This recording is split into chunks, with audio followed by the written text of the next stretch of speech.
আসসালামু আলাইকুম। Welcome to Adibas diary 1 2 3। সবাই কেমন আছেন? আমি তো আলহামদুলিল্লাহ ভালো আছি। তো আজকে আমি গরুর কলিজা রান্না করেছি। তো কীভাবে আমি এটা রান্না করলাম সেটাই আপনাদের মাঝে শেয়ার করব।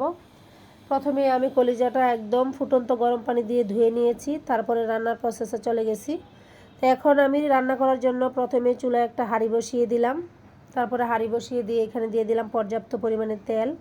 আর এখন আমি দিয়ে দিচ্ছি হাফ কাপের মতো পেঁয়াজ কুচি, যেহেতু কলিজাটা ভুনা ভুনা হবে। আর এখানে নিয়েছি গরম মশলা, তেজপাতা, এলাচ, দারুচিনি, লং, তারপরে গোলমরিচ, এগুলি দিয়ে দিলাম। দিয়ে নেড়েচেড়ে একদম পেঁয়াজটা ব্রাউন করে নিব। যখনই পেঁয়াজটা ব্রাউন হয়ে আসবে তখন আমি এখানে গুঁড়া মশলাগুলো অ্যাড করব।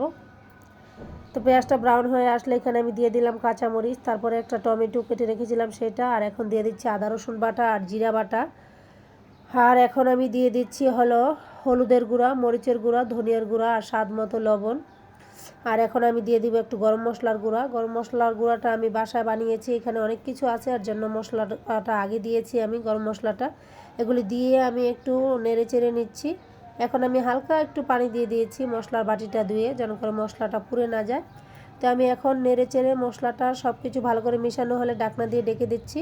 এখন ঢাকনাটা উঠিয়ে নিয়েছি, ঢাকনাটা উঠিয়ে আমি আবারও ভালো করে একটু নেড়ে চেড়ে দিচ্ছি। ঢাকনাটা উঠিয়ে ভালো করে নেড়ে চেড়ে যখন মশলাটা কষানো হয়ে যাবে তখন আমি এখানে অ্যাড করে দিব ধুয়ে রাখা কলিজা। আমি আবারও বলি, কলিজাটা আগেই আমি ফুটন্ত গরম পানিতে ধুয়ে নিয়েছিলাম। তো কলিজাটা দিয়ে একদম মশলার সাথে ভালো করে মেশাচ্ছি আমি। যখন মেশানো শেষ হয়ে যাবে আমি এখন ঢাকনা দিয়ে ডেকে দিব কিছুক্ষণের জন্য। তো ঢাকনা দিয়ে ডেকে দিলাম। আবার 3-4 মিনিট পরে ঢাকনাটা একটু খুলে আবারও একটু নেড়ে চেড়ে দিচ্ছি ভালো করে, যেন করে নিচে লেগে না যায়, এটা খেয়াল রাখতে হবে। ঢাকনাটা দিয়ে আবার দিলাম ঢেকে, আর পরে ঢাকনাটা খুলে নিয়েছি। দেখতেই পাচ্ছেন তেলটা উপরে উঠে আসছে আর সুন্দর একটা কালার আসছে মাশাআল্লাহ। তো এখন আমি নেড়ে চেড়ে ভালো করে এখন আমি এটাতে জলের পানি অ্যাড করে দিব। তো এই তো জলের পানিটা অ্যাড করে দিয়েছি আমি। জলের পানিটা অ্যাড করে দিয়ে আবারও একটু ভালো করে নেড়ে চেড়ে ঢাকনাটা দিয়ে ডেকে দিব। এই তো ঢাকনাটা দিয়ে আমি ঢেকে দিলাম এটাতে বলক আসা পর্যন্ত। এখন ঢাকনাটা খুলে নিয়েছি, বলক চলে আসছে। আমি আবারও একটু নেড়ে চেড়ে এবার একদম ফাইনালি ঢাকনাটা দিয়ে দিব কলিজাটা হয়ে আসা পর্যন্ত। আর চুলার আঁচটা ততক্ষণ মিডিয়ামে থাকবে। এই যে আমি ঢাকনাটা উঠিয়ে নিয়েছি, কলিজাটা কিন্তু রান্না হয়ে গেছে। আমি কিন্তু অফ ক্যামেরা একটা আলু দিয়ে দিয়েছিলাম, যেহেতু আমার বড় মেয়েটা আলু খেতে পছন্দ করে। আলু না দিলে ও আমার সাথে একটু রাগ করে, এর জন্য একটা আলু দিয়ে দিয়েছি।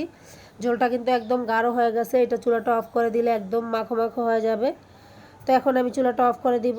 যারা যারা তখন আমার ভিডিওটা কন্টিনিউ করেছেন সবাইকে অসংখ্য ধন্যবাদ। সবাই ভালো থাকবেন, সুস্থ থাকবেন। আল্লাহ হাফেজ।